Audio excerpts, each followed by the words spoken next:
poser sur ce fichier-là que je vous ai présenté, sur des grilles qui permettent l'adaptation du budget à une cellule familiale.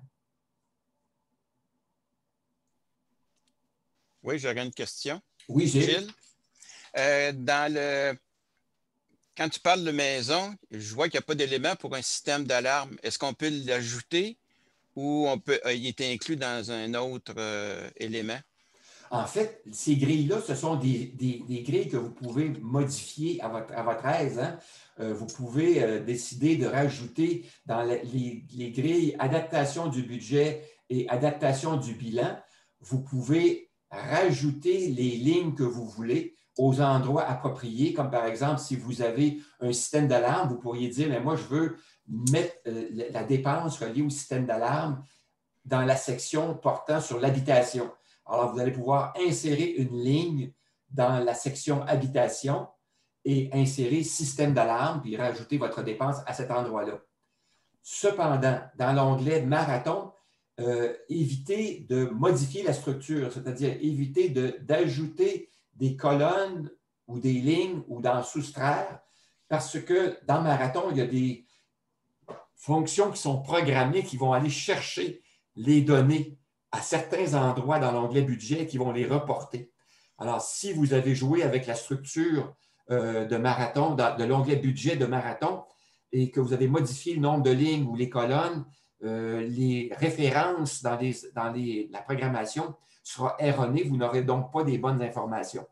Alors, pour ça, j'ai toujours prévu dans marathon, pour chacune des catégories de dépenses, une section qui s'appelle « Autres ». Alors, il y a un item dans Habitation qui s'appelle « Autres ». Alors, si dans votre onglet « Adaptation du budget », vous avez rajouté une ligne pour le système d'alarme, une autre ligne pour, par exemple, si vous habitez dans un condo et que vous avez des frais de stationnement, vous pourriez rajouter une ligne stationnement, rajouter des lignes à cet endroit-là pour tenir compte de votre budget. Mais une fois que vous transférez l'information dans Marathon, vous pourrez regrouper toutes les dépenses qui sont autres dans la ligne autre. Alors, vous pourriez, par exemple, rajouter dans une seule ligne, la ligne autre, les dépenses du système d'alarme et du stationnement, par exemple. Est-ce que ça va, Gilles? Merci. Est-ce qu'il y a d'autres questions ou commentaires? Une petite intervention là-dessus, Bernard. Le fichier est vraiment complet, là. Maintenant, il y a quelque chose qui me chicote un petit peu. Il y a une ligne où apparaît le revenu imposable, donc un montant de 87 597 revenus imposables. Puis il y a une autre ligne qui s'appelle juste en bas, revenu avant calcul de l'impôt. Alors là, notre déclaration d'impôt, justement, n'est pas bâtie de cette façon. Généralement, lorsqu'on a le revenu imposable, on va calculer à ce moment-là l'impôt dessus. Là, la question, comment ça se fait que le revenu imposable soit supérieur, donc on parle d'un montant de 87 597 par rapport au revenu avant calcul de l'impôt. Je ne sais pas si ce point-là, tu as déjà un petit peu, mettons, vu cet élément-là, mais ça paraît au départ là, un petit peu bizarre. Parce qu'en principe, le revenu imposable, c'est le dernier, normalement, montant qui apparaît dans la déclaration d'impôt, sur lequel, à ce moment-là, on calcule l'impôt payable. Alors, pourrais-tu juste nous expliquer? Oui. OK.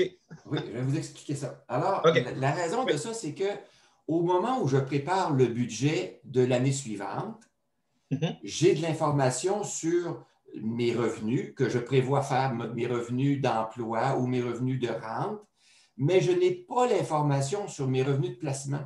Je ne sais pas combien j'aurai de revenus d'intérêt, combien j'aurai de revenus de dividendes, combien j'aurai de revenus de gains en capital. Alors, ces lignes-là, dans le marathon, vous allez pouvoir, ils sont des lignes qui sont distinctes. Alors, à la fin, lorsque vous avez votre déclaration d'impôt, vous avez les T4 et les TP4 et tout ça. Alors, à ce moment-là, vous connaissez le montant qui est sur votre relevé de feuille d'impôt, le montant des revenus d'intérêt, le montant des revenus de gains en capital et le montant des revenus de dividendes.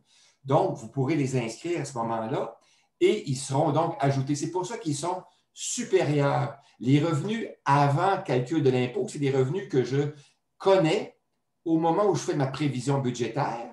Et les revenus après impôt, c'est au moment où l'impôt a passé et je sais quels sont ces montants-là. Alors, ça, c'est une technicalité qui est due au moment de la connaissance des revenus en question.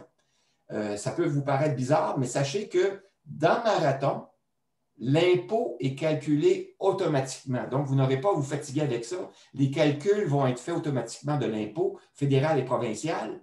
Et ce que vous aurez à faire, c'est qu'une fois que vous aurez reçu votre sommaire de l'évaluation d'impôts de ARC Canada et Revenu Québec, vous connaîtrez les vrais montants.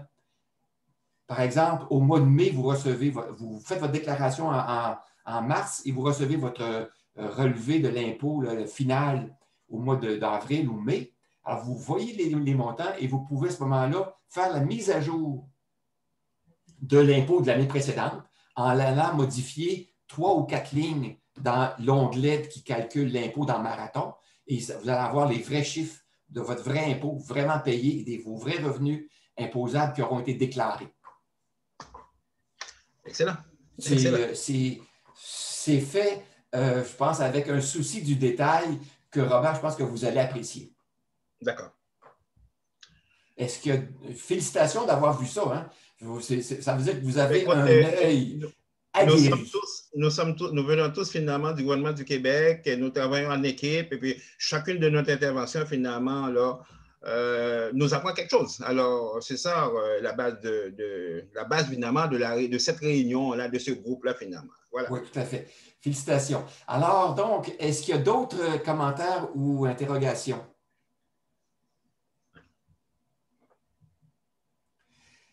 Je constate qu'il n'y a pas d'autres commentaires ou interrogations. Peut-être que ça va vous venir en travaillant, en complétant votre magasinage. Hein? N'oubliez pas, c'est une belle session de magasinage aujourd'hui.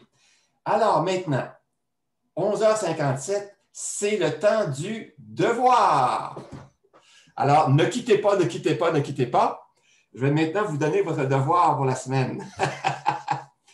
Alors, votre devoir, il consiste à faire un exercice pour vous où je vous demande d'aller récupérer les données de vos transactions bancaires et de votre carte de crédit, ou au moins une, mais si vous en avez plusieurs, allez-y de façon exhaustive, chacune des cartes de crédit.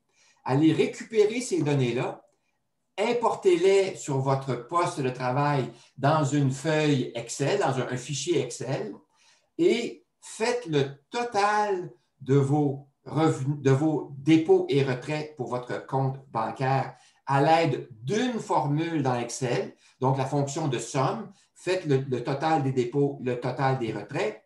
Et pour ce qui est de votre compte de carte bancaire, faites le total de vos dépenses avec votre carte bancaire. Donc, c'est le devoir que vous avez à faire pour cette semaine. Alors, donc, ça va vous permettre de voir, est-ce que vous maîtrisez ces techniques-là? Est-ce que vous savez où aller chercher l'information sur votre site de compte bancaire, sur votre site de carte de crédit? Êtes-vous capable de faire les opérations? Si vous n'êtes pas capable de faire les opérations, pour moi, c'est un signe que c'est un outil peut-être que vous auriez un avantage à développer. Alors, on pourra revenir là-dessus parce que moi, j'ai développé des procéduriers et des grilles avec lesquelles je pourrais travailler pour vous enseigner comment faire, vous montrer comment faire pour aller récupérer ces données-là qui sont sur vos comptes bancaires. La même chose, s'il y en a qui sont intéressés à explorer l'onglet « Budget » dans « Accéder », allez voir comment c'est structuré, puis essayez de voir si vous êtes capable de catégoriser vos dépenses par des catégories qui vous seraient significatives. Alors, c'est le devoir que je vous donne cette semaine. Est-ce qu'il y en a qui ont des questions à poser sur le devoir? Pas de questions à poser sur le devoir, c'est merveilleux. Il est midi, vous êtes libérés, la cloche est sonnée.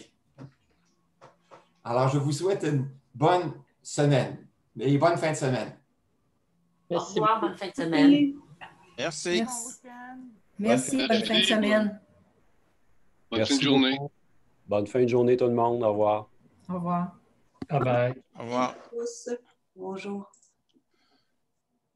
Merci.